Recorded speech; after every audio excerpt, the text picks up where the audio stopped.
Assalamualaikum warahmatullahi wabarakatuh. Alhamdulillahilladzi an'ama bi nikmatil iman wal islam. Wa nusalli wa nusallimu ala khairil anam. Sayyidina Muhammadin wa ala alihi wa sahbihi ajmain amma ba'du.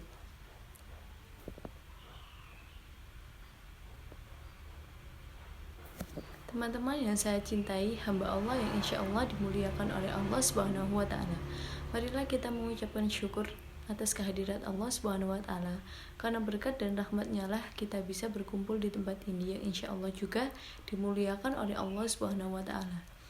Dan semoga sholawat serta salam selalu tercurahkan kepada junjungan kita Nabi besar Muhammad Sallallahu Alaihi Wasallam serta para sahabat-sahabatnya. Pada kesempatan kali ini saya akan membagikan ilmu dan pengetahuan saya tentang hijrah di jalan Allah. Para ulama mengklasifikasikan hijrah secara syar'i atau hijrah syariah menjadi dua jenis, yaitu hijrah secara fisik dan hijrah secara non-fisik. Hijrah secara fisik dapat dibedakan menjadi tiga jenis, yaitu hijrah Islam, hijrah dari wilayah kafir, dan hijrah dari wilayah maksiat.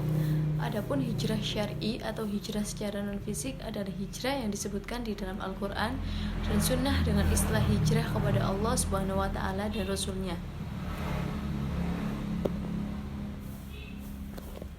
Ustadz Insan Ansori dalam buku Hijrah dalam Perspektif Fikih Islam terbitan Rumah Fikih Publishing menjelaskan tentang hijrah secara non-fisik.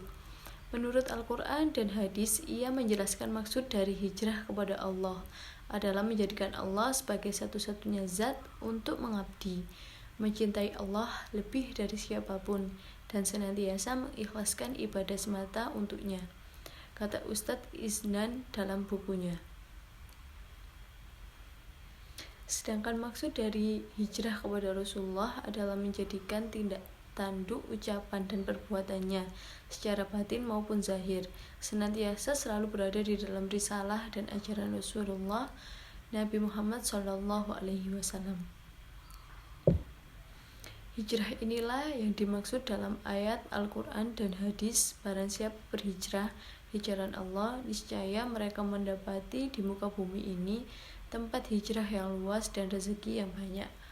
Barang siapa keluar dari rumahnya dengan maksud berhijrah kepada Allah dan Rasul-Nya, kemudian kematian menimpanya sebelum sampai ke tempat yang dituju, maka sungguh telah tetap pahalanya di sisi Allah, dan adalah Allah Maha Pengampun lagi Maha Penyayang.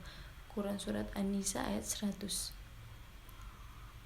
Dari Umar bin Khattab, dia berkata, Rasulullah bersabda, sesungguhnya amalan itu tergantung dengan niatnya, dan sesungguhnya ia akan mendapatkan sesuatu yang diniatkannya. Barang siapa berhijrah untuk Allah Subhanahu wa Ta'ala dan Rasul-Nya, maka hijrah untuk Allah dan Rasul-Nya,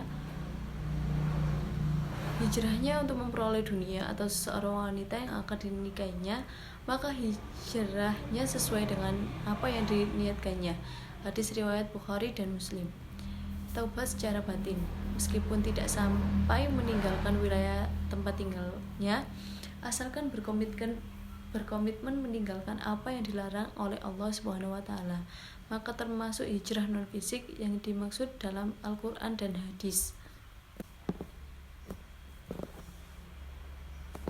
Dari Abdullah bin Amru, Nabi Muhammad SAW bersabda, seorang muslim adalah orang yang kaum muslimin selamat dari lisan dan tangannya, dan seorang muhajir adalah orang yang meninggalkan apa yang dilarang oleh Allah. Hadis riwayat Bukhari dan Muslim. Menjadi seorang muslim sejati dan arti hijrah yang sebenarnya di zaman sekarang ini merupakan bahasan singkat saya.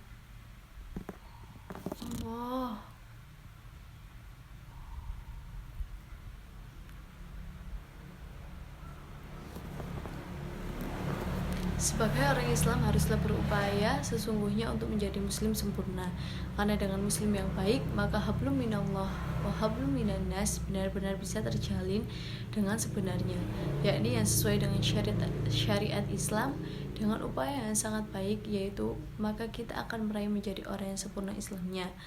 Kesempurnaan sebagai manusia ditandai dengan kenyamanan dan ketenangan dalam menghadapi problematika kehidupan yang penuh dengan rintangan serta tantangan.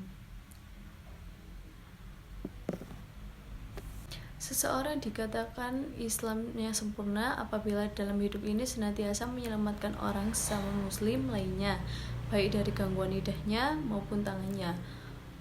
Untuk itu, dalam pergaulan sehari-hari, kita harus mampu untuk menjaga lisan, jangan sampai berkata-kata yang bisa menyakiti hati orang lain, dan juga jangan sampai tangan kita menyakiti orang lain. Disebut juga yang sempurna Islamnya bila dalam kehidupan sehari ini senantiasa meninggalkan pekerjaan jahat dan beralih kepada kebajikan, dan inilah dinamakan hijrah yang sebenarnya. Katakanlah, hai hamba-hambaku yang melampaui batas terdapat diri mereka sendiri. Janganlah kamu berputus asa dari rahmat Allah. Sesungguhnya Allah mengampuni dosa-dosa semuanya. Sesungguhnya Dialah yang Maha Pengampun lagi Maha Penyayang. Quran Surat Az-Zumar ayat 53. Hijrah makani atau tempat itu telah berlalu di masa Nabi. Sekarang mari menjadi pribadi yang selalu pindah dari kebiasaan buruk beralih menjadi muslim sejati yang berharap ridho dan maghfirah Allah Subhanahu wa taala.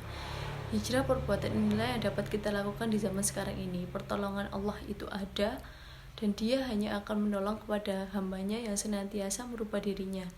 Inilah makna hijrah yang sesungguhnya yang dapat diterapkan pada kehidupan sehari-hari.